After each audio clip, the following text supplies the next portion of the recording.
entrar en materia entonces. Bueno, el título Hijo de Dios, aplicado a Dios, nos recuerda varias cosas.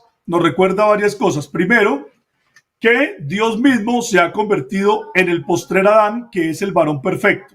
Eso es lo primero que vamos a estar estudiando.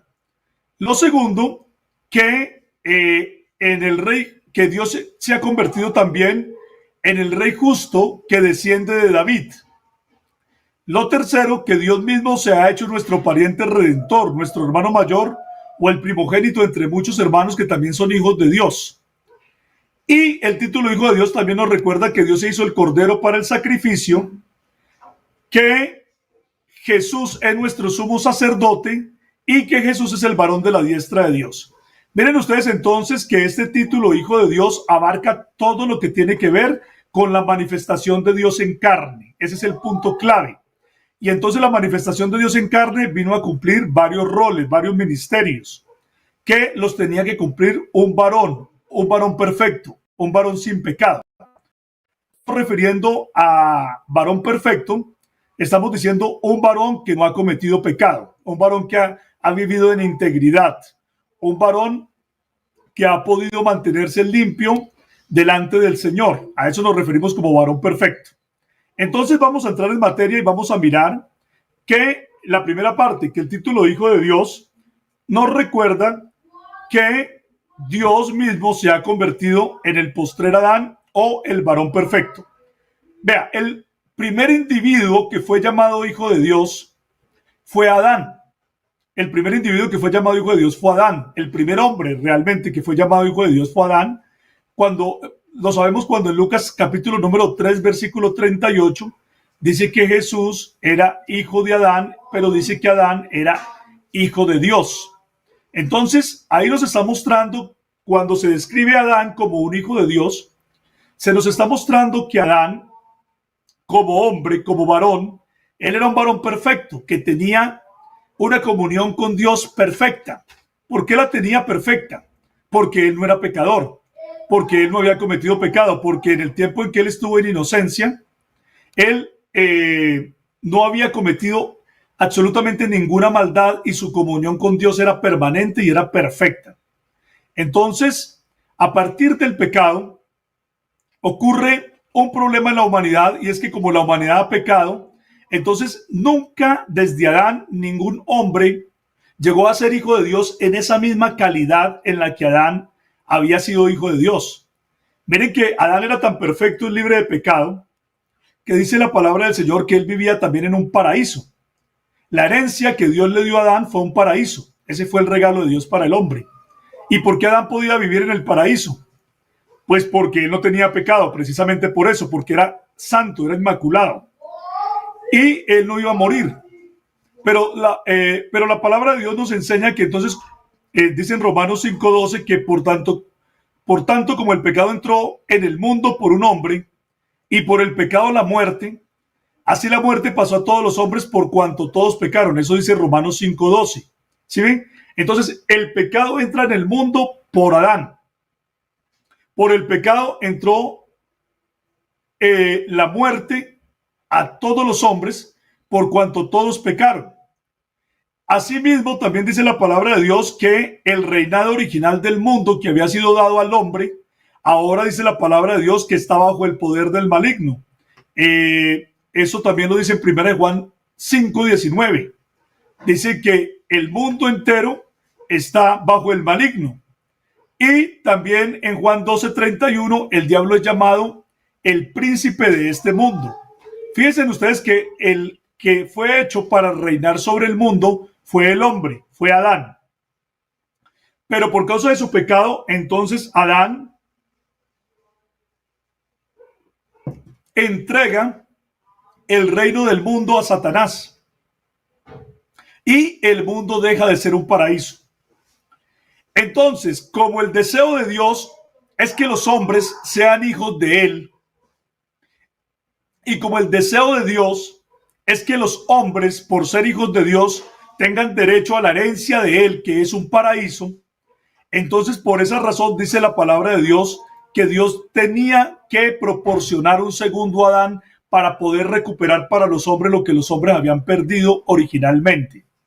Y entonces la palabra de Dios dice que, dice allá en 1 Corintios 15:47, que el primer Adán es de la tierra, terrenal, pero el segundo hombre, es decir, el segundo Adán, que es el Señor, es del cielo. Es decir, aquí se nos está mostrando que Dios mismo ha venido como el postrer Adán. Dios mismo ha querido venir colocándose en una posición en la cual Él pueda traernos el mensaje de Él mismo, el mensaje que Él quiere que nosotros entendamos. Él vino a traérnoslo en una condición de hombre para que nosotros pudiéramos entenderlo a Él, para que nosotros pudiéramos captar fácilmente la idea de lo que Él quería para nosotros. Y por eso Jesús es la palabra de Dios hecha carne. Es decir, todo lo que Dios quería decirnos, todo lo que Dios quería informarnos acerca de su plan, Él vino a informárnoslo a través de Jesucristo, quien es la palabra hecha carne. Dios mismo, que se está revelando, que nos está contando,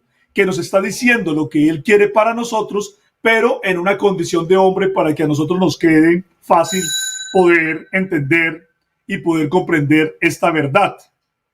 Entonces, cuando nosotros estamos diciendo que Jesús es el Hijo de Dios, estamos recordando que Él es el postrer Adán, es decir, el que vino a recuperar para los hombres el paraíso, la inmortalidad, la justicia y la paz de la que Adán gozó al principio. Pero no solamente vino a recuperar esa condición que Adán había perdido, sino que la viene a recuperar de una manera mucho más gloriosa, porque el reinado de Jesucristo como Hijo de Dios es un reinado mucho más grande que el que Adán tenía como Hijo de Dios, en tanto que Jesucristo es Dios mismo manifestado en carne. Por eso dice la palabra de Dios que lo celestial no es primero, sino primero es lo terrenal, para que la gente pueda ver la grandeza de este postrer Adán cuando se compara con el primero.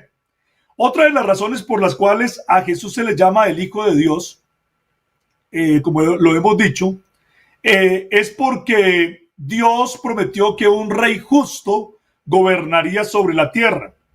Pero ese rey justo que gobernaría sobre la tierra es un rey que desciende de David. Mire lo que dice, por ejemplo, en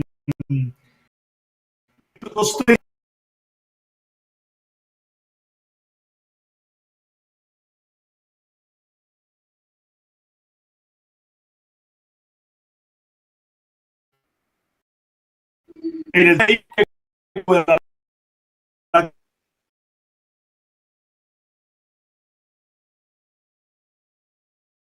punto que nosotros... Hermano Julio César, tenemos un problema con su señal. Se le está yendo la señal. Bueno, ya vi que le regresó. Ya la señal está allí. No sé, si ¿usted está conectado por Wi-Fi o por cable? Bueno, tratemos de seguir. Si algo yo intervengo, ¿vale?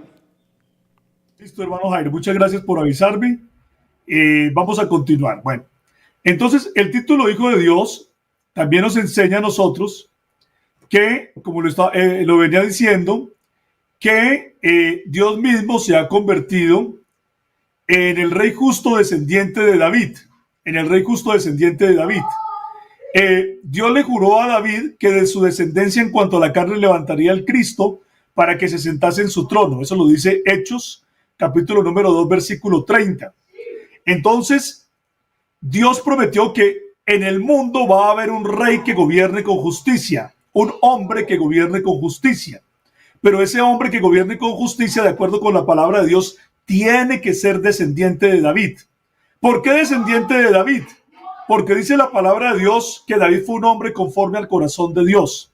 Y por causa de David ser un hombre conforme al corazón de Dios, Dios prometió que de su descendencia nacería el Mesías, el rey justo, el rey anhelado por toda la humanidad. Nosotros actualmente deseamos gobiernos justos, deseamos gobiernos prósperos, deseamos que los gobernantes se preocupen realmente por la gente y que los recursos que se tienen en un lugar se inviertan en la gente para buscar el progreso de todos nosotros.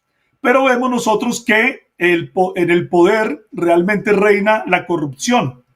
Pero Dios ha prometido un rey justo que gobernará sobre el mundo, el anhelado de todas las naciones, de la que se habla en las profecías. Y entonces, por ejemplo, en el primer libro de Crónicas, capítulo número 17, versículos del 11 al 14, dice, así le dice Dios a David, y cuando tus días sean cumplidos para irte con tus padres, levantaré de tu descendencia después de ti a uno de entre tus hijos y afirmaré su reino. Él me edificará casa y yo confirmaré su trono eternamente. Yo le seré a él por padre y él me será a mí por hijo. Miren ustedes lo que está diciendo Dios acá. Le está diciendo a David que va a nacer un descendiente que va a reinar en el mundo, pero que ese descendiente de David tendrá a Dios por padre y él será considerado hijo de Dios. ¿Sí ven? O sea que volvemos a darnos cuenta que el concepto bíblico de hijo de Dios aplicado al Mesías, aplicado al Cristo, quien es Dios manifestado en carne, tiene que ver también con que el Mesías es descendiente de David y que él viene a reinar en el mundo. Por eso es que en Apocalipsis capítulo número 22, versículo 16, Cristo como hijo de Dios dijo, yo soy la raíz y el linaje de David, la estrella resplandeciente de la mañana. Fíjense ustedes aquí en este punto tan importante, porque se está diciendo que el Mesías es el linaje de David, porque es descendiente de David. Pero también se dice que él es la raíz de David. La raíz de David en el sentido de que él es el Dios de David, el que le dio origen a David. Entonces, cuando él se identifica como el linaje de David, es decir, como un hijo de David, un descendiente de David, a la vez está identificando como la raíz de David, es decir, el que le dio el origen a David. El Señor Jesucristo justamente en un diálogo con los fariseos, él les dijo a aquellas personas, a aquellos judíos, les dijo, yo les voy a hacer una pregunta a ustedes. Si el Mesías es hijo de David, ¿por qué David le llama Señor? ¿No se supone que el Padre es mayor que el Hijo? Y entonces dice que ellos no podían responderle. La respuesta es simplemente en el sentido de que el Mesías no es solamente un hombre, no es solamente un ser humano descendiente de David, sino que además es Dios mismo, que fue el que dio origen a David y que fue el que dio origen a todas las cosas. Muy bien, vamos a seguir avanzando. Dijimos que el título Hijo de Dios nos recuerda que Dios mismo se hizo nuestro pariente redentor, es decir, nuestro hermano mayor o el primogénito entre muchos hermanos que también son hijos de Dios. Cuando nosotros vemos en la ley de Moisés, nos damos cuenta que la ley es sombra y figura de lo que habría de venir, de un mejor pacto establecido sobre mejores promesas. Y entonces ahí en la ley de Moisés estaba la figura, estaba la sombra del pariente redentor, que en hebreo es Goel, el pariente redentor. Cuando nosotros vemos en Levítico capítulo número 25 y en el versículo 25, dice la palabra de Dios que cuando tu hermano empobreciere y vendiere algo de su posesión, entonces su pariente más próximo vendrá y rescatará lo que su hermano hubiere vendido.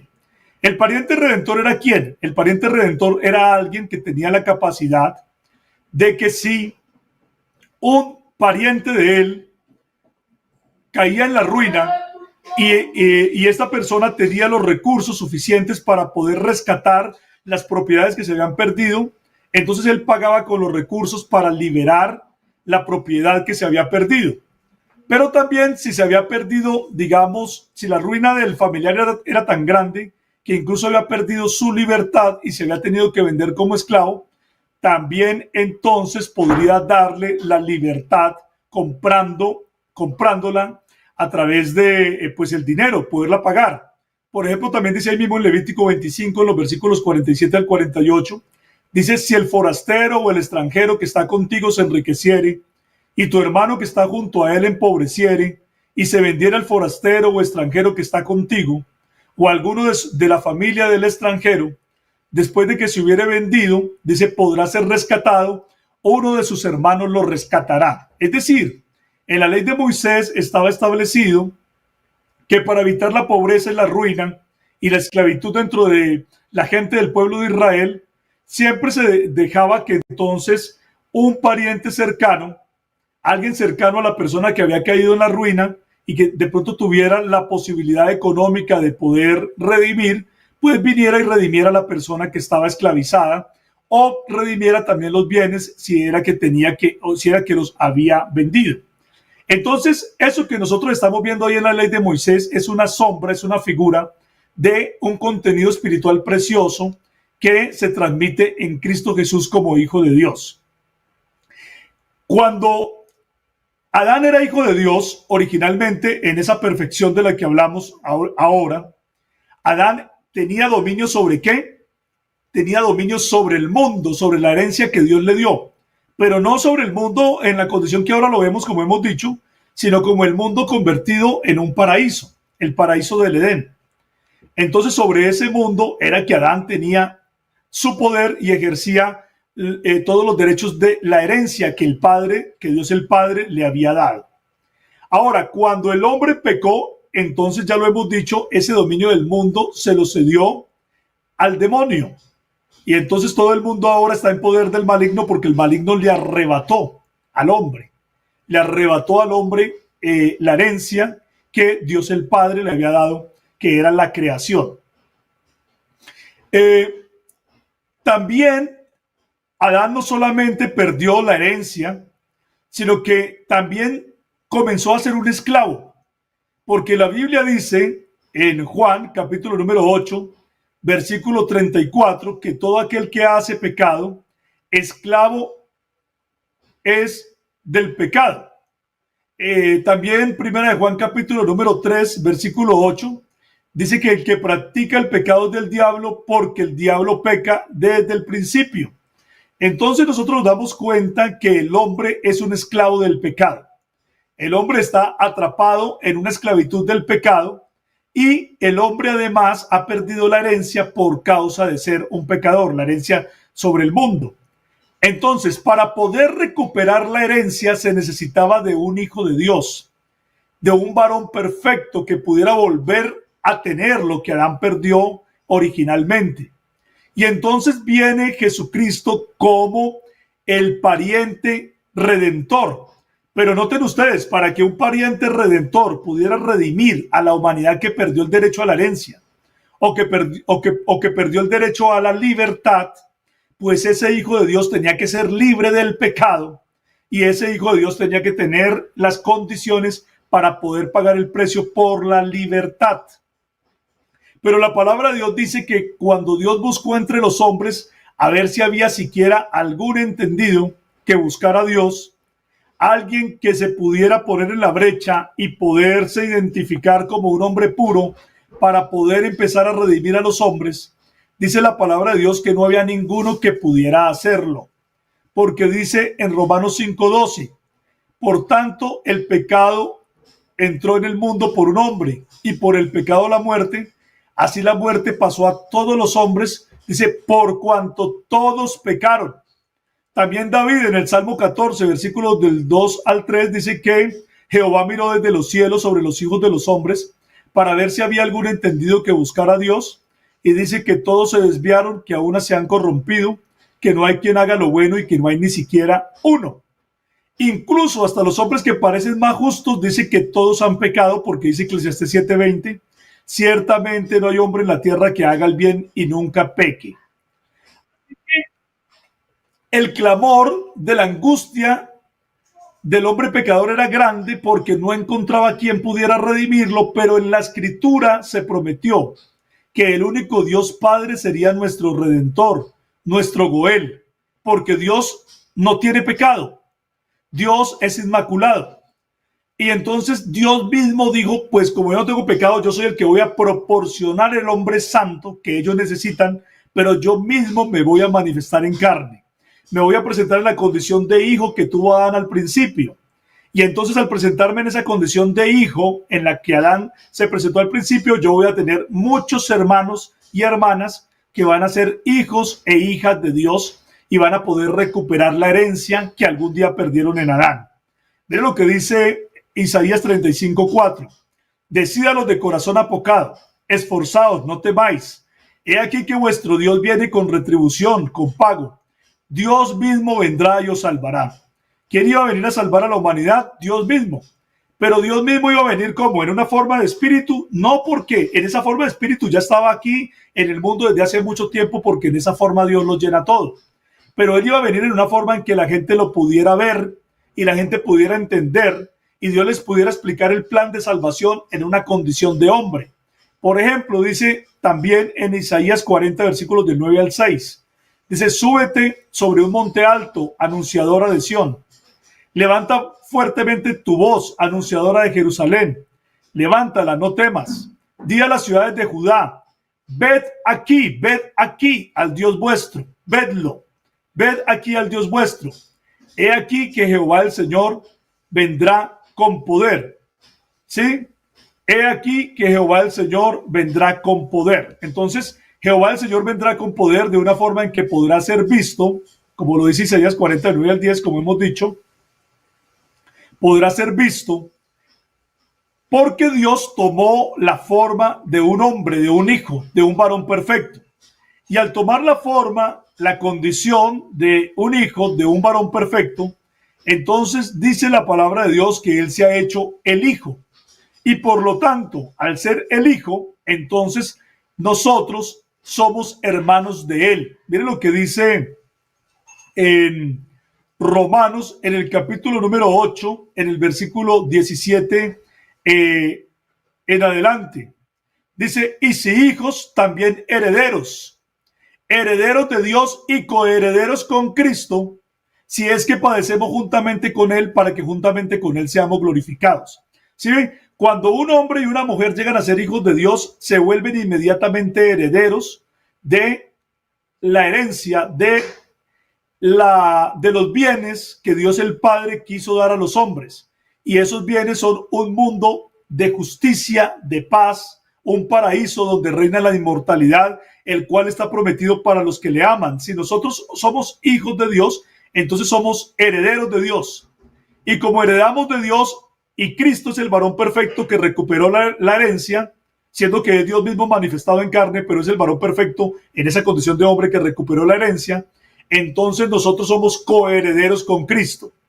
Y dice Romanos 8:29, dice: porque a los que antes conoció, también los predestinó para que fuesen hechos conforme a la imagen de su Hijo.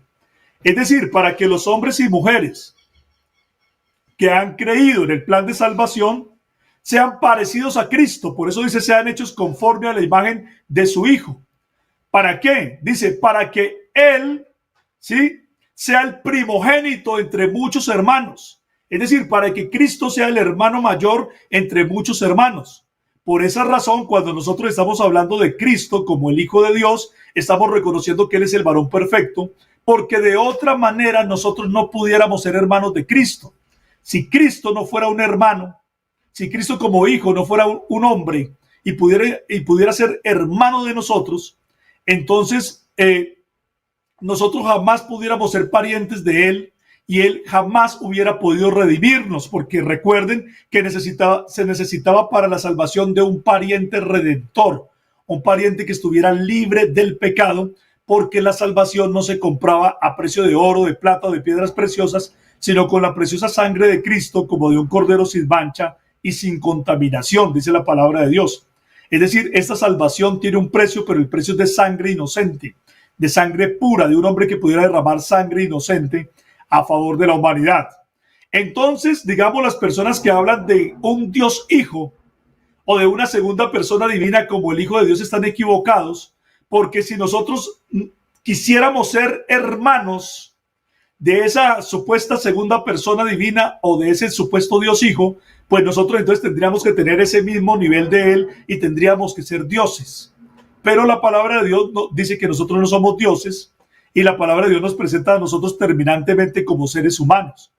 Es decir, entonces entendemos que el concepto de Hijo de Dios aplicado a Cristo tiene todo el sentido cuando entendemos que Dios se manifestó en carne y se identificó como un ser humano para que nosotros pudiéramos también identificarnos con él y pudiéramos entonces tener la herencia que Dios mismo ha prometido a los hombres. Dice la Biblia en Hebreos 2:14 que así como los hijos participaron de carne y sangre, él también, o sea, el Padre, también participó de lo mismo para destruir por medio de su muerte, en esa condición de hombre, por supuesto, de su muerte en esa condición de hombre, al que tenía el imperio de la muerte, esto es, al diablo. Bueno, sigamos avanzando. el título Hijo de Dios también nos recuerda que Dios mismo se hizo el cordero del sacrificio. La palabra de Dios dice que, ya lo hemos dicho, la paga del pecado es muerte, pero que Dios desde el principio otorgó al hombre pecador la posibilidad de expiar sus pecados a través de otro ser, de otro individuo que pudiera pagar el precio con su muerte del pecado que merecía, de la muerte que merecía el pecador. El pecador, por causa del pecado, merece la muerte, pero entonces, en vez de que muriera el pecador, Dios permitió que a través de sacrificios de animales inocentes, esa muerte satisfaciera, digamos, la justicia de Dios, en el sentido de que alguien debía morir. Y entonces moría una víctima, un animal inocente, como sacrificio en lugar del pecador. Y así se hizo durante todo el tiempo del Antiguo Testamento. Incluso en Hebreos 9:22 dice que casi todo es purificado según la ley con sangre, y sin derramamiento de sangre no se hace remisión. Sin embargo, la palabra de Dios dice que Cristo apareció como el Cordero de Dios que quita el pecado del mundo, es decir, como el sacrificio perfecto, como el sacrificio último, como el sacrificio verdadero que no solamente iba a cubrir los pecados del hombre, porque eso era lo que hacían los sacrificios de los toros, de los machos cabríos, de los corderos. Eso era lo que hacían, cubrir el pecado, pero el sacrificio de Cristo como el Cordero de Dios quita el pecado del mundo. Por eso dice Hebreos 9, del 27 al 28, dice que de la manera que está establecido para los hombres que mueran una sola vez y después de esto el juicio, así también Cristo fue ofrecido una sola vez para llevar los pecados de muchos, y aparecerá por segunda vez sin relación con el pecado para salvar a los que le esperan. Sí, está diciendo que Cristo fue ofrecido una sola vez para llevar el pecado de muchos. Y también dice en Hechos 20:28, el apóstol Pablo, hablando a ministros del evangelio, les dice: tengan cuidado de sí mismos y de todo el rebaño sobre el cual el Espíritu Santo los ha puesto como obispos para pastorear la iglesia de Dios que él adquirió por su propia sangre. Miren ustedes acá que en Hechos 20:28 el apóstol Pablo está diciendo que Dios ha adquirido una iglesia, a la iglesia la ha adquirido con su propia sangre.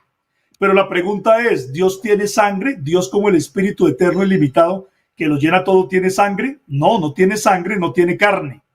Pero para poder tener sangre y poder tener carne y poder purificar a la iglesia de Dios y adquirirla con sangre, Él se manifestó en carne.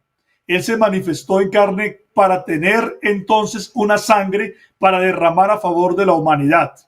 Entonces nos damos cuenta nosotros que el título Hijo de Dios tiene que ver también con que Dios se ha hecho el Cordero para el sacrificio que quita el pecado del mundo. Miren ustedes que todo lo que tiene que ver con el Hijo de Dios nos recuerda a Dios manifestado en carne en la condición de un hombre, siendo el varón perfecto que viene a recuperar lo que el hombre ha perdido, la herencia que el hombre ha perdido, para que nosotros podamos ser hijos e hijas de Dios. Eso es lo que nos enseña el título Hijo de Dios.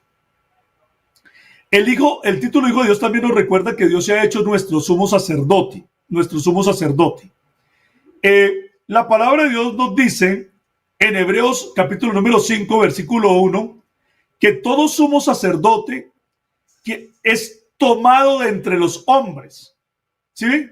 O sea, no puede haber un sumo sacerdote si no hay un hombre que pueda interceder, que pueda mediar. Justamente la labor del sacerdote es la de un mediador. Es un hombre que efectúa labores de mediación entre Dios y el resto de la humanidad. Un hombre que tiene una cercanía mayor a Dios y entonces puede mediar. Así ocurría en el antiguo pacto, donde todo el sacerdocio levítico estaba enfocado a servir de mediador entre Dios y el pueblo de Israel. ¿Sí? Y los sumos sacerdotes, hijos de Aarón, entonces efectuaban la mediación y efectuaban la expiación a través de los sacrificios que ellos presentaban. Pero la palabra de Dios nos dice que nuestro Señor Jesucristo se ha presentado como un sumo sacerdote. Para poderse presentar como un sumo sacerdote, él tiene que haber sido tomado de entre los hombres, porque de lo contrario no podría ser sumo sacerdote. Y aquí hay un punto bien importante. Por ejemplo, cuando los trinitarios están hablando de un Dios Hijo que actúa como sacerdote, pues es un error, porque la mediación solamente se puede efectuar es a través de un ser humano. Por lo tanto, lo que nos está mostrando la palabra de Dios es que el Hijo de Dios es un varón perfecto, que actúa como el mediador entre Dios y los hombres. Es el que viene a enseñarle a los hombres la palabra de Dios, es el que viene a orientarlos, es el que viene a ayudarlos. Dice también la Escritura que la ley de Moisés constituía como sumos sacerdotes a hombres débiles. Eso lo dice en Hebreos 7, del 26 al 28. Dice que la ley de Moisés constituía como sumos sacerdotes a hombres débiles que tenían que ofrecer primero sacrificios por sus propios pecados y luego por los pecados del pueblo. Pero nuestro sumo sacerdote Jesucristo, siendo el hombre perfecto para siempre, es santo, inocente, sin mancha, apartado de los pecadores y más sublime que los cielos, el cual no tenía que ofrecer ningún sacrificio por sí mismo, sino que más bien él mismo se ofreció como el sacrificio por toda la humanidad, para que nosotros pudiéramos llegar a ser salvos. Y así como en la ley los sumos sacerdotes llegaron a ser, o los sacerdotes llegaron a ser muchos porque morían y no podían continuar, dice la palabra de Dios que nosotros tenemos un sacerdote para siempre. Por eso Jesús es sacerdote para siempre, según el orden de Melquisedec. Entonces la palabra de Dios dice que hay un solo Dios, dice en 1 Timoteo 2:5, que hay un solo Dios y un solo mediador entre Dios y los hombres, un solo sacerdote entre Dios y los hombres, el cual es Jesucristo hombre. ¿Sí ven? Jesucristo en esa condición de hijo, entonces él puede realizar la labor de sacerdote. Y lo último que vamos a decir acá, con respecto a lo que significa hijo de Dios, aplicado a Dios mismo, es que ese título hijo de Dios nos recuerda que Dios mismo se ha hecho el varón de la diestra de Dios. Ese es un punto muy importante. Vean, la mayoría de los seres humanos pueden hacer las cosas con su mano derecha, porque la mayoría de los seres humanos son diestros. Entonces, en ese sentido, la diestra significa que los hombres pueden hacer. La diestra entonces significa poder. Para la mayoría de los hombres se ha asociado entonces la diestra con el poder, porque la mayoría de los hombres son derechos y pueden hacer las cosas con su mano derecha. Entonces, en ese mismo sentido, la diestra de Dios es un antropomorfismo que significa el poder de Dios. El texto de Éxodo, capítulo número 15, versículos del 6 al 7, es explícito en mencionar que la diestra de Dios significa el poder de Dios. Cuando Dios hundió el ejército del faraón en el Mar Rojo, dice la palabra de Dios que los hebreos cantaron un coro de victoria y cantaron así: tu diestra, oh Jehová, ha sido magnificada en poder. Tu diestra, oh Jehová, ha quebrantado al enemigo. ¿Qué había quebrantado al enemigo de acuerdo con esta palabra? La diestra de Dios. Pero luego dice: y con la grandeza de tu poder has derribado a los que se levantaron contra ti. Entonces fíjense ustedes cómo inmediatamente se dice que fue con el poder de Dios que se derrotó a los egipcios, pero anteriormente se había hablado de la diestra de Dios. Entonces, ¿qué es lo que están diciendo ellos? Están comparando a Dios en una forma antropomórfica con un gran guerrero, con un guerrero que en su mano derecha llevaba la espada y podía destruir al enemigo. Y por eso, al hablar a Dios y al compararlo con un gran guerrero, dicen: tu diestra, oh Dios, es la que ha derrotado al enemigo. Pero luego dicen: con la grandeza de tu poder los has derribado. Enviaste tu ira, los consumió como hojarasca. Entonces, claramente ahí, en Éxodo capítulo número 15, versículos del 6 al 7, se está demostrando cómo la diestra de Dios es el poder de Dios. Ahora, cuando Dios quiso salvar a la humanidad, Él buscó a un hombre santo que pudiera actuar a favor de los hombres como el pariente redentor, que pudiera, ¿cierto?, salvar a la humanidad. Dios buscó la forma de poder salvar a la humanidad, y la forma de poder salvar a la humanidad era proporcionando un hombre santo, un pariente redentor, un varón perfecto, un postrer Adán, un hijo de Dios. Entonces la palabra de Dios dice que, vean ustedes lo que dice en Isaías 59:16. Es un texto muy hermoso. Dice: vio Dios, cuando trató de buscar un hombre santo, vio Dios que no había hombre, y se maravilló de que no hubiera quien se interpusiese, quien pudiera salvar a la humanidad, qué hombre pudiera presentarse limpio como el primer Adán al principio. Y como no había quien lo hiciera, dice, lo salvó su brazo y lo afirmó su misma justicia. Es decir, la palabra de Dios nos está mostrando que Cristo Jesús, el Mesías, el varón perfecto, es el brazo de Dios. Es decir, es la manera en la cual Dios pudo salvar a la humanidad de la desgracia que le había venido al hombre a través del pecado de Adán. Y entonces, cuando nosotros vamos al Salmo 80:17, el Salmo 80:17 es un texto precioso que dice así: sea tu mano sobre el varón de tu diestra, sobre el hijo de hombre que para ti afirmaste.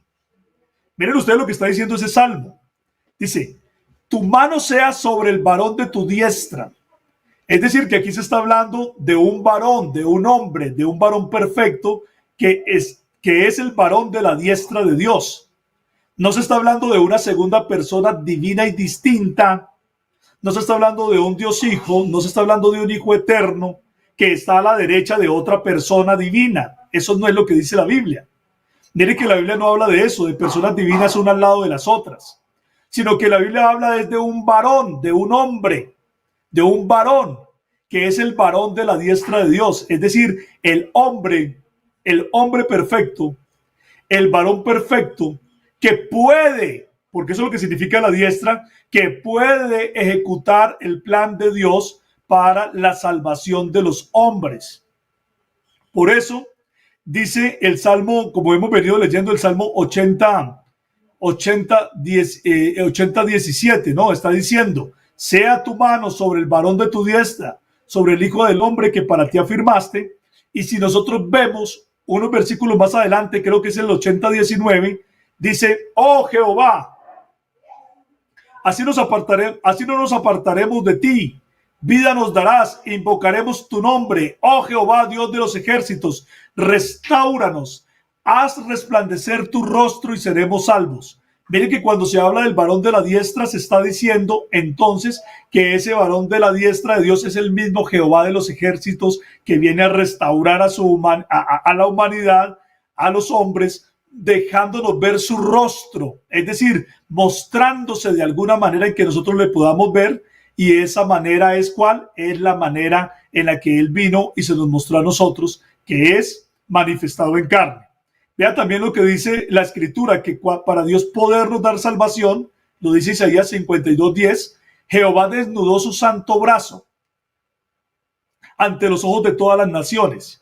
¿Y cuál es el santo brazo que fue desnudado ante los ojos de las naciones? El santo brazo de Jehová, pues el Mesías, el Cristo. Por lo tanto, el Mesías es la diestra de Dios. Es la forma en la cual Dios puede dar la salvación a todos los hombres. Por eso dice, Jehová desnudó su santo brazo ante los ojos de las naciones y todos los confines de la tierra verán la salvación del Dios nuestro. Porque el Mesías es el brazo de Yahvé. El Mesías es el brazo de Jehová. El Mesías es el Hijo de Dios, el Salvador del mundo. Entonces, por eso también la palabra de Dios dice, en el Salmo capítulo número 17, versículos del 7 al 8, dice, muestra tus maravillosas misericordias, tú que salvas a los que se refugian a tu diestra, de los que se levantan contra ellos. Guárdame como a la niña de tus ojos, escóndeme bajo la sombra de tus alas. Mire, dice, tú que salvas a los que se refugian a tu diestra. Es decir, aquí, aunque se puede leer en el Salmo 17 del 7 al 8 originalmente como una referencia al poder de Dios, es decir, tú que salvas a los que se refugian en tu poder, eso tiene un impacto mayor en el Mesías. Es decir, tú que salvas a los que se refugian en Cristo, en el Mesías, quien es el brazo de Dios. Porque a través del Mesías es que Dios ha podido salvar a la humanidad. Por eso el Salmo 118, del 14 al 17 dice, mi fortaleza y mi cántico es Ja, y él ha sido mi salvación. Voz de júbilo y de salvación hay en las tiendas de los justos. La diestra de Jehová hace proezas. La diestra de Jehová es sublime. La diestra de Jehová hace valentías. No moriré, sino que viviré y contaré las obras de Ja. Entonces, ustedes se dan cuenta cómo aquí se está mostrando claramente cómo el Hijo de Dios es una referencia siempre a que Dios se ha manifestado en carne, y ese título de Hijo de Dios nos recuerda que Dios mismo se convirtió entonces en el postrer Adán, que es el varón perfecto, en el Rey justo que desciende de David, en que Dios mismo se hizo nuestro pariente redentor o nuestro hermano mayor o el primogénito entre muchos hermanos que son hijos de Dios. También nos recuerda que Dios se ha hecho el cordero del sacrificio que quita el pecado del mundo. Nos recuerda que Jesús es el sumo sacerdote que ahora mismo intercede por nosotros, y nos recuerda que Jesús es el varón de la diestra de Dios. Es decir, si nosotros podemos entender bíblicamente lo que significa el Hijo de Dios, nosotros no vamos a ser confundidos por ninguna idea extraña que alguna tradición haya enseñado. La Biblia nunca dice que el Hijo de Dios es una segunda persona divina para que nosotros creamos eso. La Biblia nunca dice que el Hijo de Dios es un tal Dios Hijo para que nosotros creamos eso. Y la Biblia nunca dice que el Hijo de Dios es una de tres personas divinas que comparten una gloria, porque eso no existe. Eso jamás lo enseña la palabra de Dios. Y nosotros no podemos permitir que el concepto de Hijo de Dios sea secuestrado de esa manera y se tuerza de esa manera, sino que nosotros tenemos que volver a lo que la palabra de Dios enseña. Entonces vamos a tratar aquí un último punto que es importante, habiendo entendido que el Hijo de Dios es Dios manifestado en carne, es Dios revelándose como el varón perfecto, es Dios siendo el primogénito entre muchos hermanos. Entonces nosotros nos damos cuenta, en efecto, que en la Escritura sí hay distinciones entre el Padre y el Hijo, porque el Padre es Dios existiendo como el Espíritu eterno y limitado que lo llena todo, que en esa condición Él no tiene límite alguno. Él puede estar en todo lugar a la vez, en el cielo y en la tierra, puede saberlo todo, puede conocerlo todo, puede tener todo el poder y toda la autoridad, porque Dios como el Padre es ilimitado, es infinito. Pero Dios vive también simultáneamente en una condición de hombre que Él tomó cuando se manifestó en carne. Y en esa condición de hombre, Él sí está limitado a las limitaciones del hombre, a las limitaciones propias del ser humano. Y entonces lo que algunas personas pueden pensar que se trata de dos individuos, porque dicen, pero fíjese que usted es un ser humano y usted no puede estar mientras usted está viviendo en la tierra, usted no puede estar en el cielo al mismo tiempo. Claro, eso pasa con nosotros que solamente somos seres humanos de una manera determinante. Nosotros solamente somos seres humanos y vivimos aquí en la tierra y no podemos estar en el cielo ni en otro lugar a la vez. Pero Dios no está limitado a las condiciones del hombre solamente, sino que Dios, además de que Él como el Hijo está limitado aunque Dios como en la existencia de Hijo está limitado a las limitaciones del hombre, Él en su existencia como el Padre por fuera de la encarnación, Él es ilimitado y puede llenarlo todo. Eso lo puede hacer Dios porque Dios es omnipotente. Él podía, mientras seguía existiendo como el Dios eterno, ilimitado, que lo llena todo, Él podía también venir a existir en una existencia limitada como hombre, mientras que a la vez seguía sosteniendo su existencia ilimitada como Dios el Padre en los cielos. Entonces, eso es lo que mucha gente no puede ver, y por eso cuando se está hablando del Padre y del Hijo dicen, pero es que aquí hay como dos personas, como dos individuos, como dos sujetos, porque mire que si un individuo habla desde el cielo y resulta que el Hijo está en la tierra, eso está significando que Él no puede estar en el cielo a la vez. Pero eso no puede significar que Él esté en el cielo a la vez si Él no fuera Dios. Pero la Biblia dice que Él es Dios mismo. O sea que mientras Él podía estar en la tierra manifestado en carne, Él también podía estar simultáneamente en los cielos como Dios el Padre que lo llena todo. Y entonces nosotros no tenemos ningún problema con esas distinciones que la Biblia presenta entre el Padre y el Hijo. Porque, como hemos dicho, mientras Dios continuó viviendo como el Espíritu ilimitado que lo llena todo, se hizo simultáneamente el Hijo de Dios, que es un hombre limitado, que es Emmanuel o Dios mismo entre nosotros. Entonces, la distinción entre Dios el Padre y el Hijo de Dios no es una distinción de identidad, sino de dos formas diferentes y simultáneas de actuar del único Dios luego de su encarnación.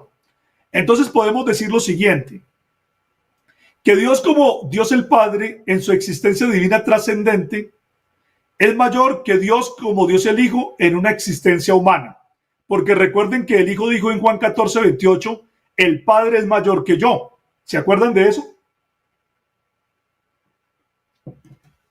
En Juan 14:28 el Hijo dijo, el Padre es mayor que yo. ¿Y por qué el Hijo pudo decir eso sin que esto haga del Hijo y de personas diferentes, dos personas divinas y distintas, diferentes? El Hijo lo pudo decir porque la humanidad que Dios tomó para manifestarse en carne en medio de nosotros nunca va a ser mayor o más grande que Dios en su existencia como el Espíritu eterno y limitado que lo llena todo. Por eso es que el Padre es mayor que el Hijo. Ahora, la Biblia también dice que el Hijo salió de Dios. ¿Cómo explicamos eso? Eso lo dice Juan 7:29. El Hijo dijo, salí de Dios. Pues Dios como Dios el Padre no ha salido de nadie porque en esa condición es eterno. Pero Dios como el Hijo, como un hombre entre nosotros, sí salió de Dios porque el Hijo realmente provino del plan de Dios, del deseo de Dios de salvar a la humanidad, y por eso Él se manifestó en carne, y por eso entonces podemos decir que el Hijo salió de Dios. La palabra también dice que el Hijo fue enviado al mundo por el Padre. Tenemos muchos textos, como por ejemplo Mateo 10:40, que dice que el Hijo fue enviado por el mundo fue enviado al mundo por el Padre. ¿Cómo podemos explicar esto? Pues mire, Dios como Dios el Padre no tenía que ser enviado por nadie para venir al mundo, porque ya hemos dicho que Dios como Dios el Padre es el Espíritu eterno ilimitado que lo llena todo y ya estaba en el mundo, incluso desde antes de venir al mundo, manifestado en carne. Entonces, ¿cómo fue enviado el Hijo al mundo? Cuando Dios mismo se manifestó en carne para venir a salvar a la humanidad. Entonces, la venida del Hijo al mundo no está implicando la venida de un sujeto diferente a Dios el Padre, porque el que prometió venir a salvar fue Dios el Padre, sino que la venida del Hijo al mundo nos está recordando que fue Dios mismo que vino en la forma de un hombre, en la condición de un siervo, para salvarnos. Mire, también dice la palabra de Dios que Dios como el Hijo, como un hombre entre nosotros, nació de la Virgen María, tuvo un principio, tuvo que nacer. Pero nosotros sabemos que Dios como Dios el Padre no tiene principio, justamente ¿por qué? Porque Él es eterno. También Dios como Dios el Padre es autoexistente. Éxodo 3:14 dice, yo soy el que soy. Él es el que le da incluso la vida a los demás. Pero Dios como Dios el Hijo, Dios como el Hijo de Dios, perdón, Dios como el Hijo de Dios, porque Dios el Hijo no existe, Dios como el Hijo de Dios vive por el Padre. En Juan 6:57 el Hijo dijo que Él vive por el Padre. Dice, pero yo vivo por el Padre. ¿Cómo se puede explicar que el Hijo pueda vivir por el Padre? Porque la humanidad que Dios tomó para manifestarse en carne recibe la vida del Padre, así como todas las cosas reciben la vida de Dios el Padre para poder existir. Este texto donde el Hijo dice que Él vive por el Padre es un texto que destruye, digamos, la idea trinitaria, porque la idea trinitaria habla de un Dios Hijo autoexistente, que si es Dios tendría que existir por sí mismo. Pero el Hijo está confesando que Él recibe la vida del Padre. Y por lo tanto, entonces este texto se puede entender es perfectamente desde el punto de vista de la verdad de la unicidad, porque Dios como el Hijo, en esa condición de hombre, de varón perfecto, sí necesitaba recibir la vida del Padre. Dios, como el Hijo, como un hombre entre nosotros, puede confesar que Él tiene un Dios y Padre. ¿Sí? Por eso es que el Hijo hablaba de mi Dios, de mi Padre. Voy a mi Padre y a vuestro Padre, a mi Dios y a vuestro Dios. Él podía hablar de esa manera, porque todos los hombres tienen un Dios y Padre. Pero es imposible que Dios, como Dios el Padre, tenga a un Dios por encima de Él. Por eso nunca se habló de el Padre o el Dios de Dios el Padre. La Biblia jamás menciona que Dios el Padre esté diciendo mi Dios y todo ese tipo de cosas, porque Dios en su condición de Dios el Padre no tiene ningún Dios por encima de él. El Hijo dijo que él oraba para que no se hiciera su voluntad, sino la voluntad del Padre. ¿Cómo explicamos eso? Pues que Dios, como Dios el Padre, tiene una voluntad divina, pero Dios, como el Hijo, manifestado como un hombre, como el varón perfecto, tiene una voluntad humana. ¿Sí ven? Si esto lo viéramos desde el punto de vista de la Trinidad, sería un problema, porque entonces estaríamos hablando de dos voluntades divinas que se podrían contradecir. Porque si el Hijo realmente fuera Dios el Hijo, tendría una voluntad divina que podría contradecir la voluntad de Dios el Padre, y realmente entonces el mundo se acabaría, porque imagínense ustedes dos deidades con diferentes voluntades, qué tal que en algún momento no se pusieran de acuerdo, entonces el mundo podría llegar a destruirse. Pero cuando lo entendemos como Dios manifestado en carne, entonces estamos entendiendo que se está hablando de Dios en su condición como el Padre, como el Espíritu eterno ilimitado que lo llena todo. Esa es la voluntad divina, a la cual se somete, se rinde la voluntad del Hijo, de Dios manifestado en carne, como el varón perfecto. Entonces yo creo que aquí, en este punto, hemos logrado entender lo que la palabra de Dios habla cuando está, o nos enseña, cuando está hablando acerca del Hijo de Dios, lo que los hombres de Dios, que fueron inspirados por Dios, entendieron cuando ellos estaban refiriendo a Dios como el Hijo. Y siempre que lo estaban haciendo, se estaban acordando que Dios o había prometido manifestarse en carne, o que Dios ya se había manifestado en carne. En el Antiguo Testamento todo se trataba de una promesa. En el Nuevo Testamento se trata de un cumplimiento. Dios se ha manifestado en carne. Y esas distinciones entre el Padre y el Hijo no son las distinciones de dos individuos, de dos personas, sino del único Dios que existe como Dios el Padre, pero que también vino a existir como el varón perfecto, como el hombre que vino a presentarse como el varón de la diestra de Dios para poder recuperar para la humanidad lo que la humanidad había perdido.